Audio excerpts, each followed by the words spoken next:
I'm Layla. The air in the living room was thick with shock, a silence so profound it felt as if the world had stopped. I sat there, in the corner where I always did, as my father held the phone, his hand trembling.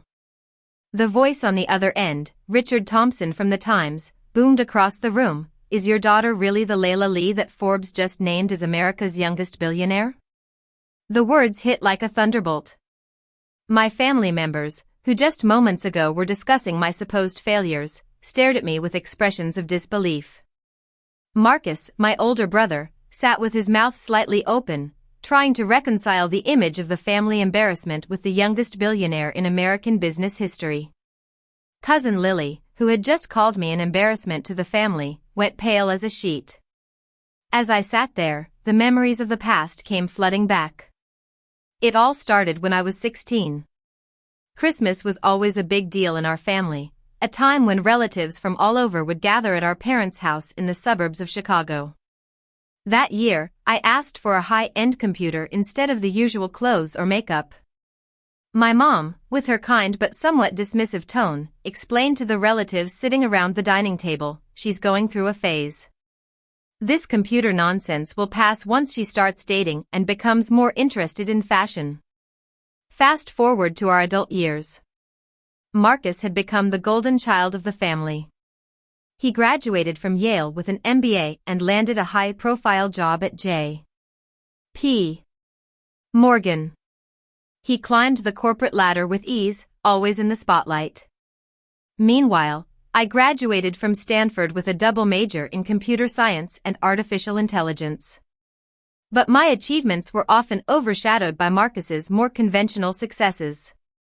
After graduation, instead of pursuing a traditional corporate job, I decided to return to my parents' basement.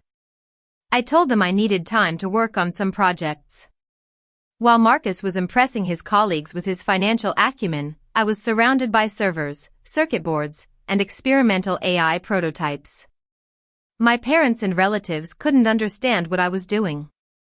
Mom would tell the neighbors, she's very bright, but not very practical. She'll figure things out eventually. The family gatherings became a constant reminder of my so-called failures.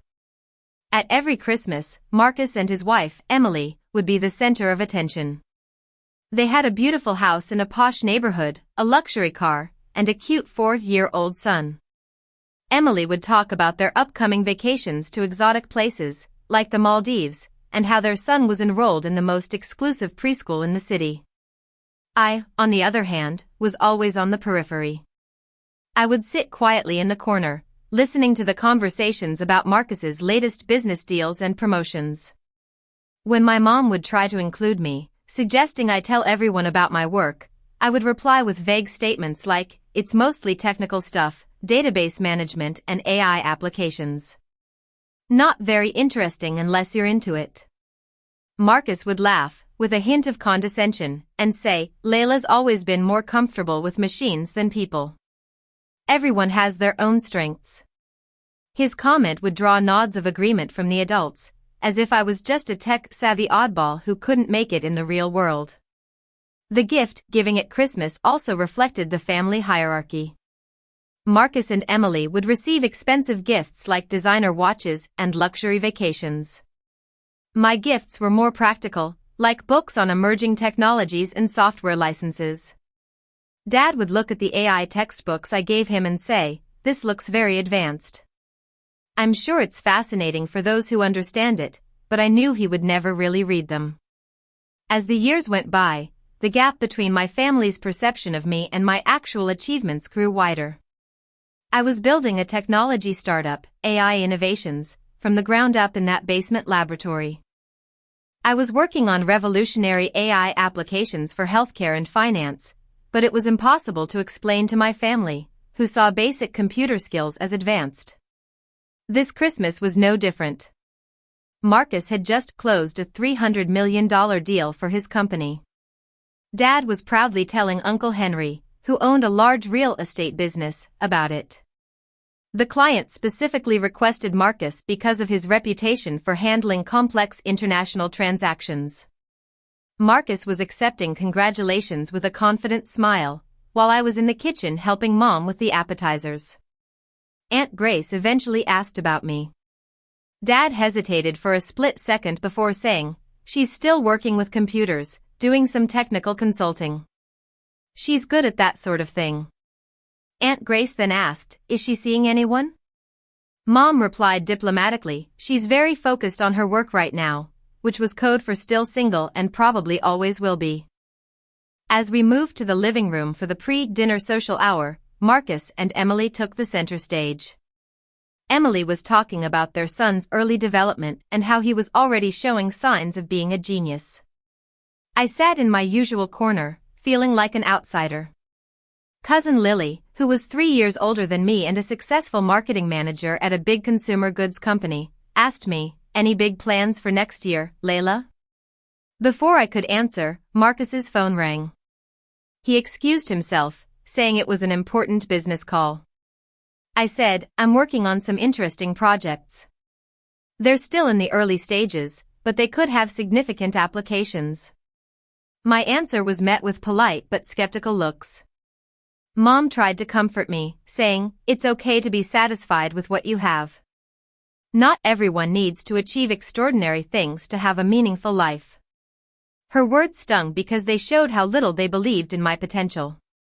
Later, as we were cleaning up after dinner, Marcus pulled me aside and said, "It's not too late to consider a more traditional career path. I could get you an entry-level position at J.P. Morgan, in the technology support division. It's steady work with good benefits." I thanked him quietly, but I knew our paths were completely different. Near the end of the evening, as relatives were getting ready to leave, Lily was talking about her job search after being laid off. She said to me, "It must be nice to have Marcus as a brother. Having someone successful in the family who can open doors for you." Marcus laughed and said, "I don't think Layla's interested in the help I can offer. She'd rather stay at entry level forever doing her own thing." Lily, who had had a few glasses of wine, then said, "Layla, you're becoming an embarrassment to this family. You're almost 30, still single, and still playing with computers like a kid. You refuse to accept help from people who've actually succeeded in the real world." The room fell silent, and I could feel the weight of everyone's agreement. But then, Dad's phone rang. It was Richard Thompson from the Times. And that's how the world turned upside down. As the news spread through the room, with everyone's phones buzzing with the Forbes announcement, the realization dawned on them. The family embarrassment had built a $4.5 billion technology empire in the basement right under their noses. The easy confidence with which they had dismissed me evaporated, replaced by shock and a newfound respect. I sat there, looking at their faces, and realized that all those years of being underestimated and misunderstood had been worth it. The strategic invisibility I had maintained had allowed me to focus on my goals, and now, I had become the family's most remarkable success story.